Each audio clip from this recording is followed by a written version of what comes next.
అమలు విషయంలో ప్రజలకు ఒక స్పష్టత ఇవ్వలేకపోయినారు, నమ్మకం కూడా ఇవ్వలేకపోయినారు.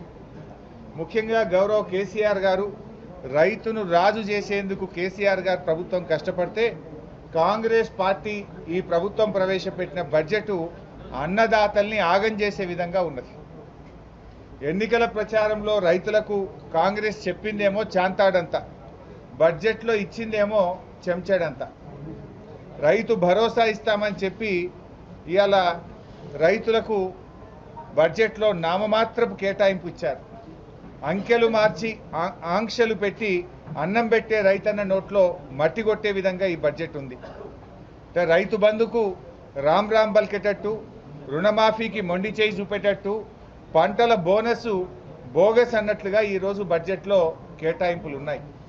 ఎందుకు ఈ మాట అంటున్నామంటే ఆర్థిక మంత్రి గారు స్వయంగా బడ్జెట్ చదివేటప్పుడు ఏమన్నారంటే వ్యవసాయ రంగానికి ఈ బడ్జెట్లో 19,746 కోట్లు పెట్టినామన్నారు. ఈ 19,746 కోట్లలో ఎస్టాబ్లిష్మెంట్ ఉంటుంది కదా, జీతాలు, ఎస్టాబ్లిష్మెంటే ఓ 3,000 కోట్లు పోతుంది. ఇక మిగిలేదంతా ఓ 16,000 కోట్లు. మరి 16,000 కోట్లలో రైతు భరోసా ఎట్లా వస్తుంది, రుణమాఫీ ఎట్లా చేస్తారు, రైతు బీమాకు నిధులు ఎక్కడివి, బోనస్ ఎట్లా అమలు చేస్తారు, మరి అదేవిధంగా పంటల బీమా ఎట్లా చేస్తారు, ఫామ్ మెకనైజేషన్కు నిధులు ఎక్కడివి అంటే మొత్తంగా ఈ రైతులకు మొండి చేయి చూపించింది కాంగ్రెస్ పార్టీ. అంటే గతంలో మమ్మల్ని అనేక రకాలుగా అప్పులు అప్పులు అప్పులు అని గోబల్స్ ప్రచారం చేశారు. ఇవాళ బడ్జెట్ బుక్ అసెంబ్లీలో ఇచ్చిన బుక్, గతంలో మేము ఓపెన్ మార్కెట్ బారోయింగ్స్ కింద 40,000 కోట్ల రూపాయల అప్పులు మేము గతంలో పోయిన ఆర్థిక సంవత్సరంలో మేము తెస్తే ఈ సంవత్సరం బడ్జెట్లో వీళ్ళు 59,625 కోట్లు పెట్టారు. అంటే మేము గత సంవత్సరంలో తెచ్చిన అప్పుల కంటే 19,000 కోట్ల రూపాయలు అదనంగా అప్పు తెస్తామని బడ్జెట్లో పెట్టినారు. మరి ఆ రోజేమో అప్పులు అప్పులు అని గోబల్స్ ప్రచారం చేస్తుంది, ఇలా మాకంటే ఎక్కువ అప్పులు తెస్తామని బడ్జెట్లో పొందు పరిస్థితి. ఇలా నేతి బీరకాయలో నెయ్యి ఎంత ఉందో కాంగ్రెస్ మాటల్లో నిజమంత ఉన్నదని అర్థమైతలేదా?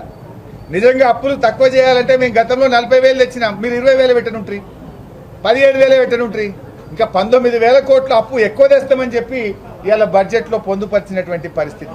ఆ రోజు మీరేం చెప్పారు? డిసెంబర్ 9వ తేదీననే 2 లక్షల రూపాయల రుణమాఫీ చేస్తామని రైతులకు నమ్మించే ప్రయత్నం చేసినారు. డిసెంబర్ 9 బాయ్, జనవరి 9 బాయ్, ఫిబ్రవరి 9 కూడా బాయ్. మరి ఏది రుణమాఫీ? పోనీ బడ్జెట్లోనైనా ఏమైనా పెడతారేమో, రుణమాఫీ గురించి ఇలా ప్రకటన వస్తుందేమో అని ఎంతో ఆశగా ఎదురు చూసిన రైతులకు తీవ్రమైన నిరాశ మిగిల్చింది ఈ బడ్జెట్. 2 లక్షల రూపాయల రుణమాఫీకి 40,000 కోట్ల రూపాయలు అవసరం, కానీ బడ్జెట్లో 4 రూపాయలు కూడా రుణమాఫీకి కేటాయించలేదంటే ఇలా రుణమాఫీకి మొండి చేయి చూపింది ఈ కాంగ్రెస్ పార్టీ. రైతు